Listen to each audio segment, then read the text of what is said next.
This is section 7.2. This is on adding and subtracting rational expressions. I'm going to do this video in two parts. The first part is going to be adding and subtracting with a common denominator, and then the second part will be adding and subtracting when we have to get a common denominator first. So let's just start off with remembering how to add and subtract fractions. Remember that in order to add or subtract fractions, you must have a common denominator. This you can think of as a common unit. So like 1 foot plus 3 feet is 4 feet. If you don't have a common unit, if this was feet and this was inches, you would have to make them into the same unit in order to add them. So fractions are the same way. Once you get that same unit, you keep that unit and you just add the top. Right? So in order to add or subtract fractions, we add or subtract the numerators and we keep the common denominator. So let's go ahead and keep that in mind. And grab a piece of paper here as we do some examples. So these already have a common denominator, right? So when we add these, we are going to keep that common denominator. I know it's going to be tempting to want to add those, but let's not. We are going to add the top, the numerators here, but these aren't like terms. So you can't add those and get 7x. Instead, all you can do is get 3 plus 4x over x plus 2. This is often confusing because you think, well, surely there's something more that I can do to it, but there's not. We know from 7.1 you cannot cancel those x's because of that plus sign. You can't reduce that 4 and that 2, again, because of that plus sign. So what's going to happen is that as we go through these, you might see that we can maybe factor this and get some factors that maybe can cancel in there. So enter example B. So it looks very similar to A, right? We just add across the top. We keep that common denominator, but 7x plus 35 will factor, right? It has a GCF. What is the GCF of 7x and 35? Well, it's 7. So I can take 7 out of both of these, and when I do, I get x plus 5. So these x plus 5s, you know, the one that came from factoring this and the one from the denominator can cancel as one quantity. When those cancel, I'm just left with 7. Now remember, I cannot cancel this x and this x, but I can cancel this whole factor of x plus 5 and x plus 5. So it's all about the factors that are canceling. All right, so let's look at another one here. Get over there, stay over there. So 6x over x minus 6 plus 30 over x minus 6. This is going to be a similar scenario. We combine the numerators. You can see I did that in a separate color. Kept the common denominator. 6x plus 30 is going to factor, right? It has a GCF of 6. So when I take that GCF of 6 out and I factor, I just get 6 and then x plus 5. Now, unlike the last example, these are not the same. So we can't cancel them. So just because it factors doesn't guarantee anything's going to cancel. Don't try to cancel those x's. Don't try to cancel those 6's. I know it's very tempting. All right, this next one, common denominator. So that's awesome. We're very happy to see that. We're going to pull those numerators together. Oh, that's now a trinomial. There's no GCF to take out first, so we're going to factor this by trial and error. How do I know that?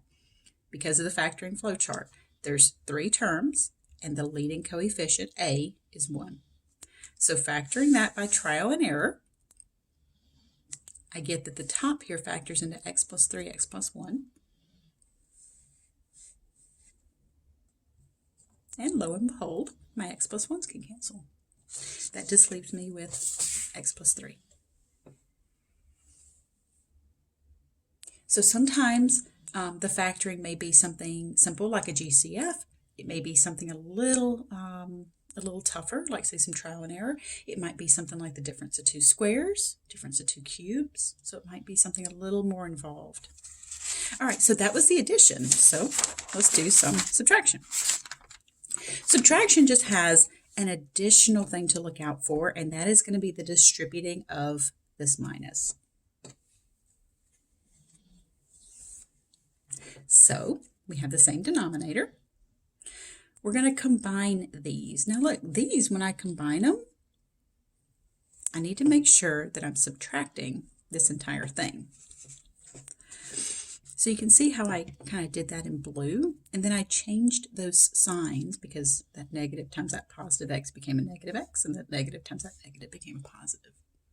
So I tried to do that in blue so that you could see the sign that changed. Now I do have some like terms up here in the numerator. Notice my denominator stayed the same because it was a common denominator. So I have 3x minus 1x is going to be a 2x. And then minus 2 plus 3 is going to be a plus 1. I cannot cancel anything here. Don't try to cancel the 1's or the x's. Now, if this 2 weren't here and it was x plus 1 over x plus 1, absolutely. You can cancel those as a quantity. But that 2 is part of that factor, that 2x plus 1. All right, so this is a good opportunity to pause the video. Sorry, my light just went out for some reason. I have no idea why. So anyway, this is a good opportunity to pause the video, distribute that minus, and then see if you can do this one. Okay, so distributing that minus, then we have some like terms down here that we can combine. Notice my x plus y was a common denominator, so I left it. So I ended up with 2x minus 5x is minus 3x. 5 plus 1 is 6. Now you might say, hey, there is a GCF there. I can take out a minus 3. And I'll get, x negative 3 times the quantity x minus 2. Either one of these answers is okay. You don't have to factor it in this case. I mean, you can, but because it doesn't really simplify any further, you didn't really have to. So either one of those answers is going to be okay. Again, be very, very careful. Don't try to cancel those x's because that x is part of that entire factor. Same thing over here. Okay. Let's look at another subtraction.